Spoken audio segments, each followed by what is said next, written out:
Hello, good evening అండి. నా పేరు వహాబ్. నేను యువర్ లీడర్ డాట్ ఇన్ అనే ఒక పోర్టల్, సోషల్ మీడియా పోర్టల్ ఒకటి చేస్తున్నాము. మోస్ట్ ప్రాబబ్లీ అది మనందరికీ ఉపయోగపడుతుంది. సొసైటీ కోసము నా వంతు కృషిగా కొంతమంది టీంతో కలిసి ఒక పోర్టల్ చేస్తున్నాము. అదేంటంటే మన రాజకీయ నాయకులందరూ వాళ్ళు ఒక్కొక్కరు ఒక్కొక్క ప్రామిస్ చేస్తున్నారు. ఎక్కడ ఏం చేస్తున్నారో కూడా మనకు అర్థం కావట్లేదు. ఏదో లాస్ట్ మూమెంట్లో పోయి ఓటేసి వస్తున్నాం సిటీస్లో ఉన్న వాళ్ళము. సో వీళ్ళకందరికీ ఒక సోషల్ మీడియా రిలేటెడ్ ఒక పోర్టల్ క్రియేట్ చేస్తే బాగుంటుంది అన్న ఒక ఐడియాతో యువర్ లీడర్ డాట్ ఇన్ అనేది ఒకటి క్రియేట్ చేశాము.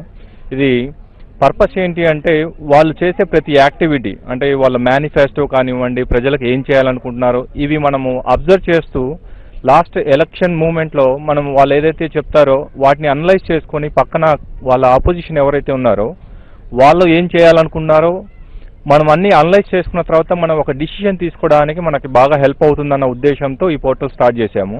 ఇందులో చాలామంది రాజకీయ నాయకులు ఫేస్బుక్ లాంటి పేజెస్ కానివ్వండి, ఇక్కడ ఫేస్బుక్ లాంటి పేజెస్లో ఏమవుతుందంటే మనం వెతుక్కోవడానికి చాలా టైం పడుతుంది, అందరూ ఉండకపోవచ్చు. ఇక్కడ ఏంటంటే ప్రతి రాజకీయ నాయకుడిని ఈ పేజ్కి తీసుకొచ్చి మనం వెతికిన తర్వాత వాళ్ళు ఏదైతే ఇన్ఫర్మేషన్ ఇస్తున్నారో అది కరెక్టా కాదా అనేది మనం ఈజీగా జడ్జ్ చేయడానికి స్కోప్ ఉంటుంది. కాబట్టి ఇక్కడికి వచ్చే రాజకీయ నాయకులు ఎవరైతే వాళ్ళు ఇన్ఫర్మేషన్ పబ్లిష్ చేస్తున్నారో ఫేస్బుక్లో కానివ్వండి, ట్విట్టర్లో కానివ్వండి, ఎక్కడ పబ్లిష్ చేసినా ఇన్ఫర్మేషన్ ఇక్కడికి తీసుకొని వచ్చి మనందరము ఒక అండర్స్టాండింగ్, అంటే వాళ్ళు నిజంగా చేయాలనుకున్న ఉద్దేశం ఏదైతే ఉందో అట్లీస్ట్ మనము 1 to 10% బిట్వీన్ జడ్జ్ చేయగలిగినా we can take the decision best way అనమాట. సో అది ముఖ్య ఉద్దేశం. మనకి ఎలాగైతే రాజకీయాలు ఎన్నుకుంటున్నామో కొంచెం మార్పు, మనలోనే మార్పు, ప్లస్ రాజకీయ నాయకులు కూడా ఇప్పుడు ట్రాన్స్పరెంట్గా ఉండడానికి మనకు ఒక చిన్న అవకాశం సోషల్ మీడియాలో ఉంటే ఆటోమేటిక్గా వాళ్ళు కొంచెం పాజిటివ్గా మాట్లాడాల్సి వస్తుంది. ఎక్కడంటే అక్కడ ఎలా పడితే అలా మాట్లాడడానికి అవకాశం ఉండదు.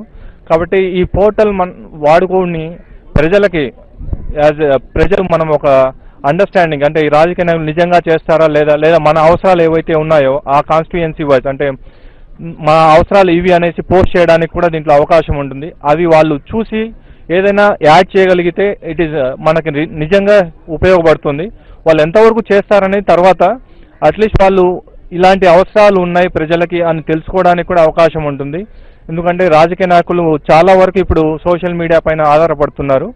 ఇలా ఉంటే బాగుంటుంది. ఎగ్జాంపుల్గా మన మోడీ కానివ్వండి, అరవింద్ కేజ్రీవాల్ కానివ్వండి, ఎక్కువగా సోషల్ మీడియా పైన ఎక్కువ డిపెండ్ అవుతున్నారు. అలాంటి మన ఆంధ్రాలో కూడా, మన రాష్ట్రంలో కూడా చాలామంది దీనికోసం వెయిట్ చేస్తున్నారు. ఇలాంటి ఇన్ఫర్మేషన్ ప్రొవైడ్ చేసినందుకు వాళ్ళు కూడా ఒక చిన్న చేంజ్ అనేది ఇప్పుడు కాకపోయినా ఒక 10 years తర్వాత అయినా కూడా ట్రాన్స్పరెంట్గా రావడానికి అవకాశం ఉంటుంది అనే ఉద్దేశంతో ఇది స్టార్ట్ చేశాము.